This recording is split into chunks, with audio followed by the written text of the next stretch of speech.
ഒരു ഇക്കണോമിക്സ് വിദ്യാർത്ഥി സമൂഹത്തെ സൂക്ഷ്മമായി നിരീക്ഷിക്കണം. അതുവഴി സമൂഹം നേരിടുന്ന വിവിധ പ്രശ്നങ്ങൾ കണ്ടെത്താൻ കഴിയണം. താൻ കണ്ടെത്തുന്ന പ്രശ്നങ്ങൾ ആഴത്തിൽ മനസ്സിലാക്കുകയും അത് സമൂഹത്തെ എത്രമാത്രം ബാധിച്ചിട്ടുണ്ടെന്നും അതിൻ്റെ വ്യാപ്തി എത്രത്തോളമാണെന്നും തിരിച്ചറിയുകയും വേണം. ഇത്തരം പ്രശ്നങ്ങൾ ഉടലെടുക്കാനുണ്ടായ കാരണങ്ങൾ എന്തെല്ലാമാണ്? അവ പരിഹരിക്കാനുള്ള മാർഗങ്ങൾ എന്തെല്ലാമാണ്? ഇവയൊക്കെ നിർദ്ദേശിക്കാൻ ഒരു സാമ്പത്തിക ശാസ്ത്ര വിദ്യാർത്ഥിക്ക് കഴിയണം.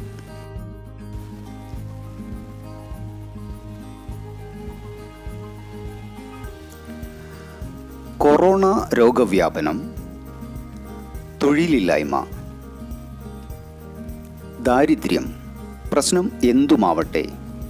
ഉദാഹരണത്തിന്, നിങ്ങളുടെ പഞ്ചായത്തിലെ ദാരിദ്ര്യം എന്ന പ്രശ്നമെടുക്കാം. എത്രമാത്രം ജനങ്ങൾ ദരിദ്രരാണെന്ന് നാം കണ്ടെത്തണം. ദാരിദ്ര്യത്തിൻ്റെ കാരണങ്ങൾ അന്വേഷിച്ചറിയണം. അതിനായി ജനങ്ങളിൽ നിന്നും ആവശ്യമായ വിവരങ്ങൾ നാം ശേഖരിക്കണം. ഇതിനെയാണ് കളക്ഷൻ ഓഫ് ഡാറ്റ എന്ന് പറയുന്നത്.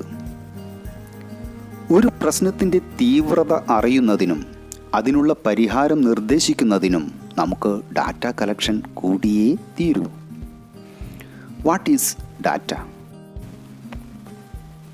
The collected information or facts that related to our study is called data.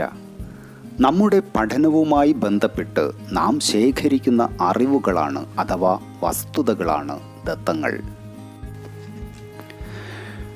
Data can be collected from two sources, that is, 1.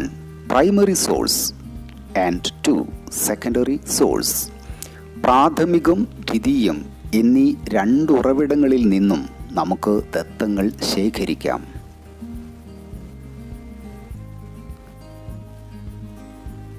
Primary source.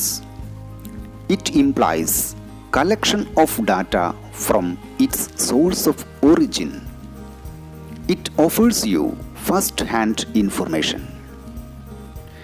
ഗവേഷകൻ വിവരദാതാക്കളിൽ നിന്നും നേരിട്ട് ചോദിച്ചറിഞ്ഞ് ശേഖരിക്കുന്ന വസ്തുതകളാണ് അഥവാ അറിവുകളാണ് ഇവ. ആദ്യമായി ശേഖരിക്കുന്ന വിവരങ്ങളായതുകൊണ്ട് തന്നെ ഇവ ഫസ്റ്റ് ഹാൻഡ് ഇൻഫോർമേഷൻസ് ആണ്. Secondary source. Data which have been already collected and analyzed by some agency or institution for their own purposes. So these are second-hand data. വ്യക്തികളോ സ്ഥാപനങ്ങളോ അവരുടെ ആവശ്യത്തിനായി നേരത്തെ തന്നെ ശേഖരിച്ചു വിശകലനം നടത്തിയിട്ടുള്ള ദത്തങ്ങളാണ് ഇവ. ഇത്തരം ഡാറ്റകൾ നമ്മുടെ പഠനത്തിനായി പ്രയോജനപ്പെടുത്താവുന്നതാണ്. നേരത്തെ തന്നെ ശേഖരിച്ചിട്ടുള്ളവയായതിനാൽ ഇത്തരം ഡാറ്റകൾ സെക്കൻഡ് ഹാൻഡ് ഡാറ്റകളാണ്. ഇനി നമുക്ക് ഡാറ്റകൾ എങ്ങനെ ശേഖരിക്കാമെന്ന് നോക്കാം. How basic data is collected. There are some statistical method or mode of data collection. ദത്തങ്ങൾ ശേഖരിക്കാനുള്ള പ്രധാനപ്പെട്ട സ്റ്റാറ്റിസ്റ്റിക്കൽ രീതി നമുക്ക് പരിചയപ്പെടാം.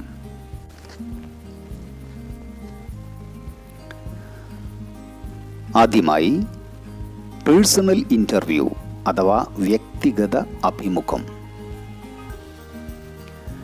Personal interview is the method by which data are personally collected by the investigator from the informants.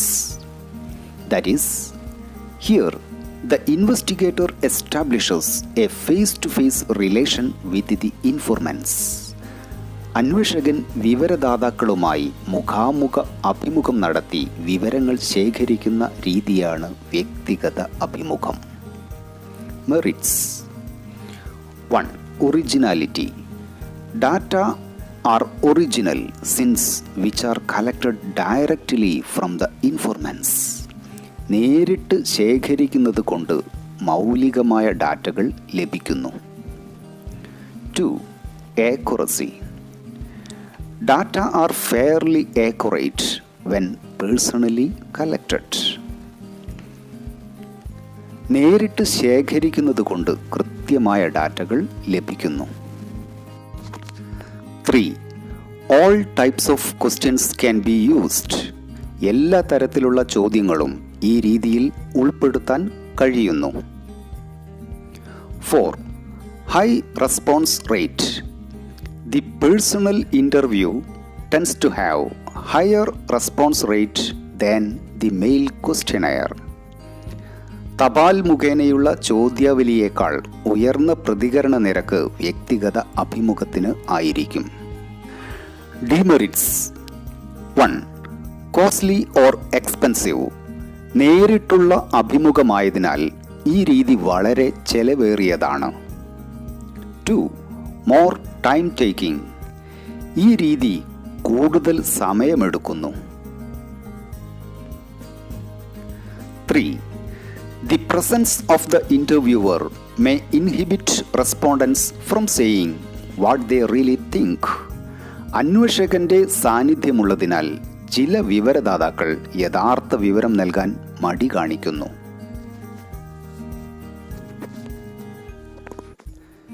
Information through questionnaire and schedules. Data കളക്ഷന്റെ രണ്ടാമത്തെ രീതിയാണ് ഇത്. ഇത് വിശദീകരിക്കുന്നതിന് മുമ്പ് ക്വസ്റ്റ്യനെയറിനെ കുറിച്ച് ഏതാനും കാര്യങ്ങൾ നമുക്ക് മനസ്സിലാക്കാം. A questionnaire may be defined as a list of questions relating to enquiry. നമ്മുടെ പഠനവുമായി ബന്ധപ്പെട്ട വിവരങ്ങൾ ശേഖരിക്കാനുതകുന്ന ഏതാനും ചോദ്യങ്ങളാണ് ക്വസ്റ്റ്യനെയർ അഥവാ ചോദ്യാവലി. ഇനി പരീക്ഷയ്ക്ക് വളരെ പ്രാധാന്യമുള്ള what are the qualities of A good questionnaire? ഒരു നല്ല ചോദ്യാവലിയുടെ ഗുണങ്ങൾ എന്തൊക്കെയാണ് എന്ന് നമുക്ക് പരിശോധിക്കാം.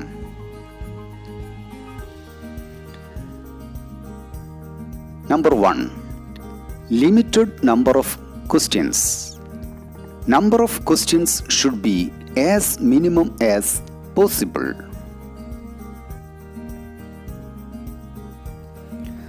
ചോദ്യങ്ങളുടെ എണ്ണം കഴിയുന്നത്ര പരിമിതമായിരിക്കണം.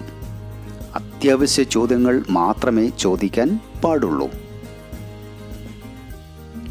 2. Simplicity. Language of question must be simple and clear.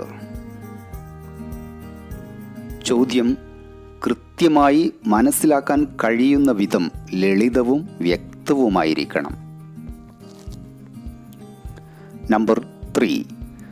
Proper order of questions. The questions should be arranged in a proper way. സുഖപ്രദമായി ഉത്തരമെഴുതത്തക്ക വിധത്തിൽ പൊതുവായ ചോദ്യങ്ങളിൽ നിന്നും ആരംഭിച്ച് സവിശേഷമായ ചോദ്യങ്ങളിലേക്ക് നയിക്കുന്നതായിരിക്കണം ചോദ്യത്തിൻ്റെ ക്രമം. Number 4. Avoid double negative question.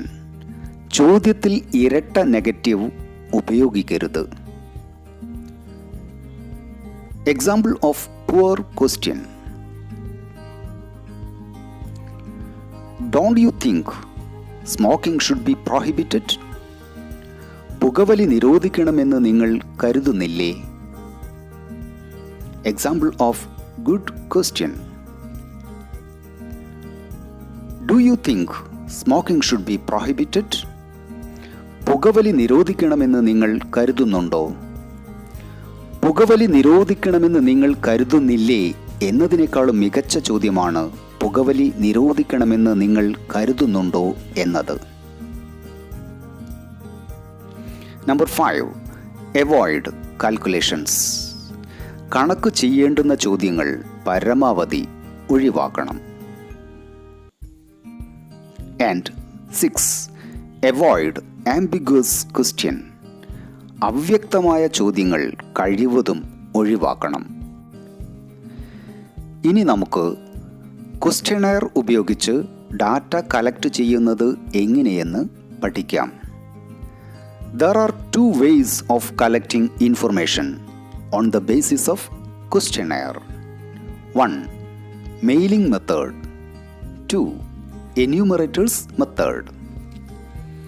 ഇതിൽ മെയിലിംഗ് ക്വസ്റ്റ്യനെയർ മെത്തേഡ് പരീക്ഷയെ സംബന്ധിച്ചിടത്തോളം വളരെ പ്രധാനപ്പെട്ടതാണ്. മെയിലിംഗ് ക്വസ്റ്റ്യനെയർ അഥവാ തപാൽ മുഖേനയുള്ള ചോദ്യാവലി.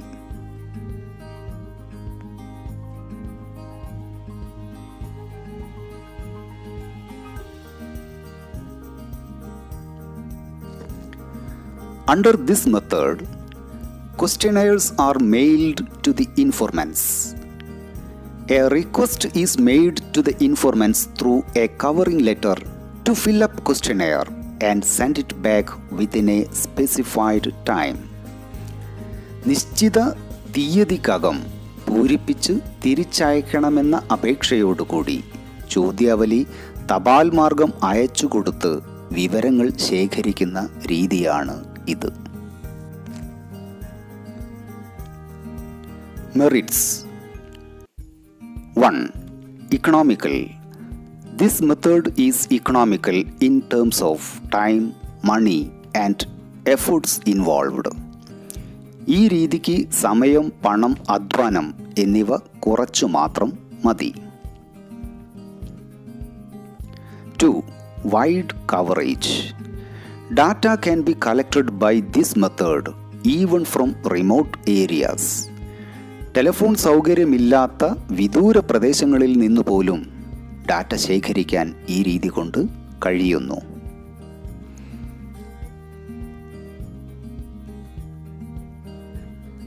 3. Original.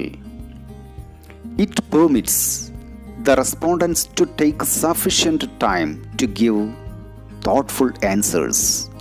വേണ്ടത്ര സമയം ലഭിക്കുന്നതിനാൽ വളരെ ശ്രദ്ധിച്ചും ചിന്തിച്ചും യഥാർത്ഥ ഉത്തരം എഴുതാൻ സാധിക്കുന്നു.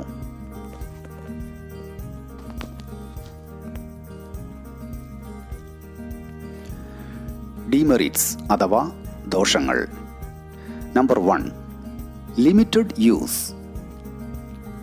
This method is applicable only when respondents are educated or literate. അക്ഷരജ്ഞാനമുള്ളവരിൽ മാത്രമേ ഈ രീതി അവലംബിക്കാൻ കഴിയുള്ളൂ. 2. Poor response. In this method, the proportion of return is usually low.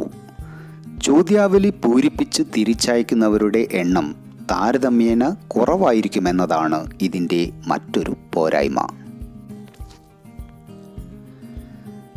The second way of collecting data on the basis of questionnaire is enumerators method.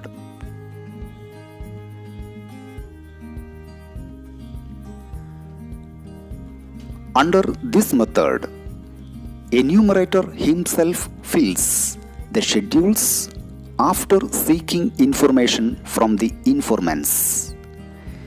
ഈ രീതി പ്രകാരം വിവരദാതാക്കൾ നൽകുന്ന ഉത്തരങ്ങൾ അന്വേഷകൻ സ്വയം പൂരിപ്പിക്കുകയാണ് ചെയ്യുന്നത്. ഈ രീതി നമുക്ക് കൂടുതലായി പഠിക്കാനില്ലാത്തതുകൊണ്ട് നമുക്ക് ഡാറ്റ കളക്ഷൻ്റെ മൂന്നാമത്തെ രീതി പരിചയപ്പെടാം. 3. ടെലിഫോൺ ഇൻ്റർവ്യൂ അഥവാ ടെലിഫോൺ അഭിമുഖം.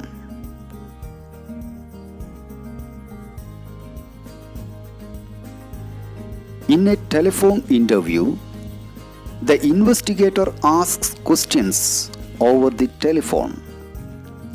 അന്വേഷകൻ ടെലിഫോണിലൂടെ ചോദ്യങ്ങൾ ചോദിച്ച് വിവരങ്ങൾ ശേഖരിക്കുന്ന രീതിയാണ് ഇത്. മെറിറ്റ്സ്. 1. Economical.